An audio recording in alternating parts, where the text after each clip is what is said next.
The year is 2014. Microsoft, one of the most powerful technology companies ever created, is in trouble. Its share price has barely moved in over a decade. The company that once defined personal computing, the one that put a computer on every desk in the world, is now being called irrelevant. Journalists write articles about its decline. Business schools use it as a case study in how great companies lose their way. Its best engineers are leaving. Its products are falling behind. And the world has moved on. To smartphones, to cloud computing, to a future that Microsoft seems to have missed entirely. Inside the company, the atmosphere is tense. Meetings feel dangerous. Sharing a bad idea could end your career. Admitting you do not know something is seen as weakness. People are afraid. Not afraid of the competition outside the building. Afraid of each other inside it. Something has gone very wrong. And a new CEO has just walked through the door. Welcome back to Gentle Wisdom, where you learn English while becoming a better version of yourself. One story, one step at a time. Today, we explore the story of how one of the world's greatest companies almost lost everything, and how a single idea brought it back. By the end of this video, you will understand why learning is not just something students do. It is something leaders do. It is something every person who wants to grow must do. Every single day. Let's begin. Chapter 1: The Giant That Forgot How to Learn. Satya Nadella is the CEO of Microsoft, one of the largest technology companies in history. He took over the company in 2014, when many people believed Microsoft's best days were already over. But before we talk about what he did, we need to understand what went wrong. Microsoft was founded by Bill Gates in 1975. For decades, it dominated the world of personal computing. Windows, Office, the software that ran the world. At its peak, Microsoft was the most valuable company on earth. So what happened? The answer is not a single mistake. It is a mindset, a way of thinking that slowly infected the entire company. Think about what Microsoft missed. The smartphone revolution, Google's rise, the shift to cloud computing. Amazon built AWS, a cloud platform that now powers much of the internet. Apple launched the iPhone and changed how people interact with technology. Google became the world's most used search engine. Microsoft watched all of this happen. It had the resources. It had the engineers. But something inside the company was preventing it from moving forward. Research in psychology describes two different ways of approaching the world. The first is a fixed mindset. People with a fixed mindset believe that talent and intelligence are fixed. You either have it or you do not. Their goal is to prove they are smart. Not to learn, not to grow, but to appear capable at all times. The second is a growth mindset. People with a growth mindset believe that ability can be developed. They see challenges as opportunities. They welcome feedback. They are not afraid to say, "I do not know yet." In short, one group wants to look smart. The other group wants to grow. That difference changes everything. Microsoft, by the early 2000s, had become a company full of fixed mindset thinking. Employees competed to prove they were the smartest person in the room. A practice called stack ranking forced managers to grade employees against each other. This meant workers were ranked and the lowest were let go. It did not matter how talented they were. The result? People stopped taking risks. They stopped sharing ideas. They stopped learning. Because learning means admitting you do not know something. And in that culture, not knowing something was dangerous. The day Microsoft stopped learning was the day it started falling behind. Chapter 2: The Man Who Changed Everything. Satya Nadella grew up in India. His father worked for the government and his mother was a teacher. He was not the most obvious choice for CEO. He was quiet, thoughtful. He was not the kind of person who filled a room with noise. But he had something rare. He had spent his entire career learning. When Nadella took over as CEO, he did not arrive with a dramatic turnaround plan. He did not fire thousands of people. He did not launch a revolutionary new product in his first week. He started with a question. He asked the executives of Microsoft to read a book. Not a business book. A psychology book. Mindset by Carol Dweck, a researcher at Stanford University who had spent decades studying how beliefs about learning affect performance. Dweck's research showed something remarkable. When students were praised for being smart, they became afraid of failure. They avoided challenges. They chose easier tasks to protect their image. But when students were praised for their effort, for working hard and trying new strategies, they became more resilient. They embraced difficulty. They kept going even when it was hard. Put simply, how you praise someone changes how they grow.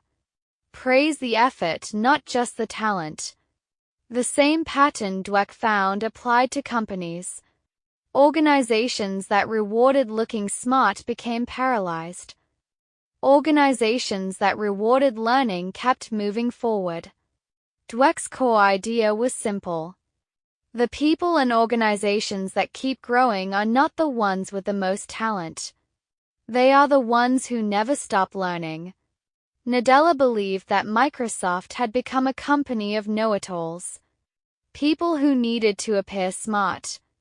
His goal was to transform it into a company of learn-it-alls. People who were hungry to grow. That single idea, from know-it-all to learn-it-all, became the foundation of everything that followed. It changed how people spoke in meetings. It changed how they treated failure. It changed what the company could become. The day you stop learning is the day you stop leading. Chapter 3: What a learn-it-all culture looks like. So what did Nadella actually change? He started by changing the language. Instead of talking about proving yourself, he started talking about growing yourself. Failure was no longer something to hide. It was something to learn from. Feedback was no longer a threat. It was a gift. He asked every employee to become comfortable with the phrase, "I do not know." In the old Microsoft, saying this was dangerous. In the new Microsoft, it was the beginning of learning. This small shift in language changed everything about how people work together. He ended the stack ranking system. No more competing against your colleagues. Instead, employees were encouraged to collaborate, to teach each other, to share what they knew. He also made a decision that surprised many people. He opened Microsoft's products to competitors. Windows would now work with Apple. Microsoft software would run on Google systems. For a company that had spent decades trying to control everything, this was a radical shift. But it worked. Because Nadella understood something important. In a world that is constantly changing, the ability to learn and adapt is worth more than any single product or advantage. He also invested heavily in cloud computing.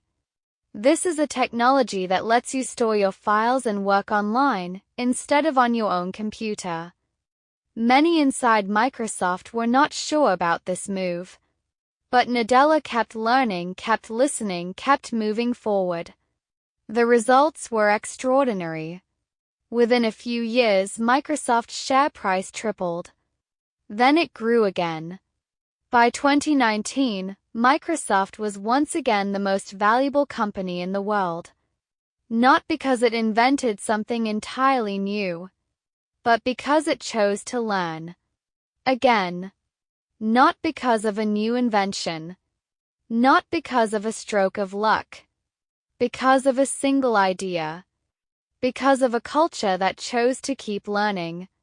The day you stop learning is the day you stop leading. Chapter 4: Know It All or Learn It All.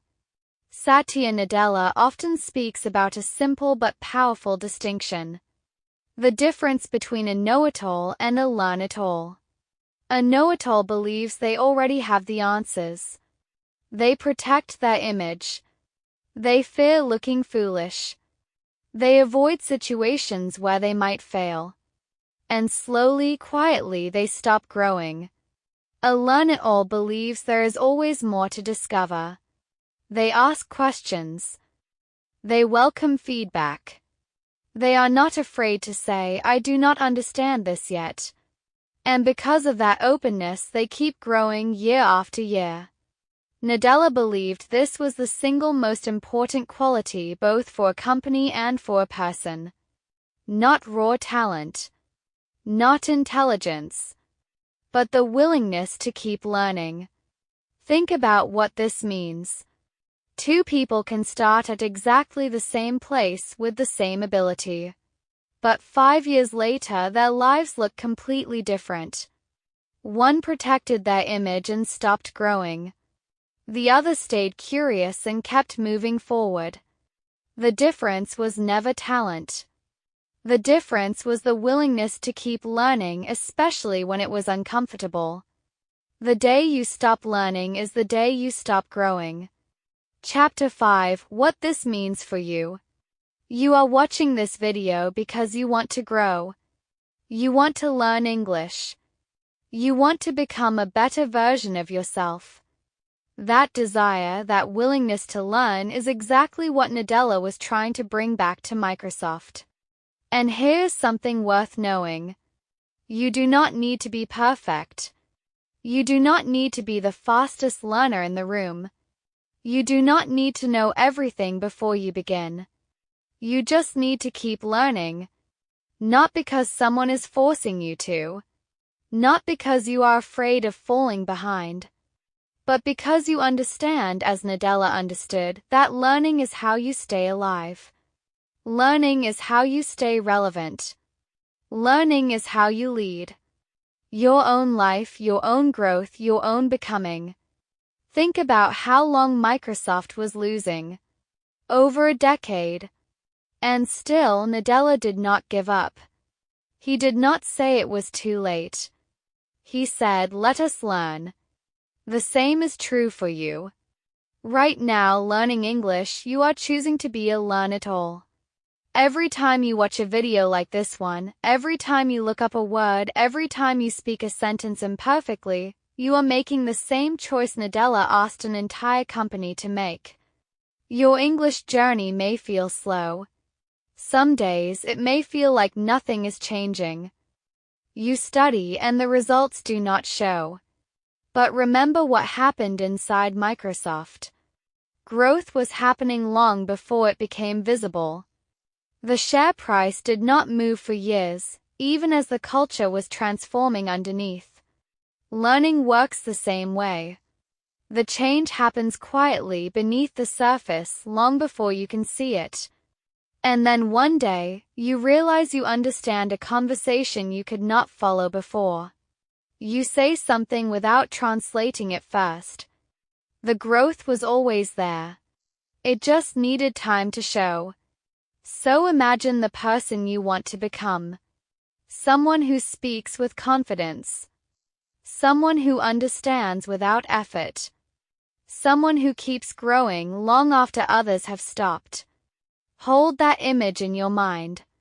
Then do one small thing today to become that person. Because that is exactly what a learn-it-all does. Not a dramatic change. Not a perfect plan. Just one small step. Every day. Until one day you look back and realize how far you have come. You are not a know-it-all. You are a learn-it-all. And the day you keep learning is the day you keep becoming. Every choice shapes your life. Small habits, big results. You are becoming. If you enjoyed today's story, please like and subscribe. A new story arrives every day. Feel free to share your thoughts in the comments too. Every choice shapes your life. Small habits, big results. And keep becoming. Study Corner, today's English notes. Welcome to the Study Corner. Let's review 3 useful words from today's story. The first word is mindset. In the story, we heard how Microsoft had become a company full of fixed mindset thinking. Mindset means the way you think about yourself and the world. Your mental attitude. For example, a growth mindset helps you see challenges as opportunities. The next word is dominate. In the story, we heard, for decades it dominated the world of personal computing. To dominate means to be the most powerful or successful in a place or area. For example, the company dominated the market for many years. The third word is resilient. In the story, we heard how students praised for their effort became more resilient. Resilient means able to recover quickly from difficulty. Strong in a flexible way. For example, resilient learners see mistakes as part of growth. What was the most useful thing you learned today? Or is there anything you want to know more about? Share your thoughts in the comments. Small steps. Every day. You are doing well. See you tomorrow.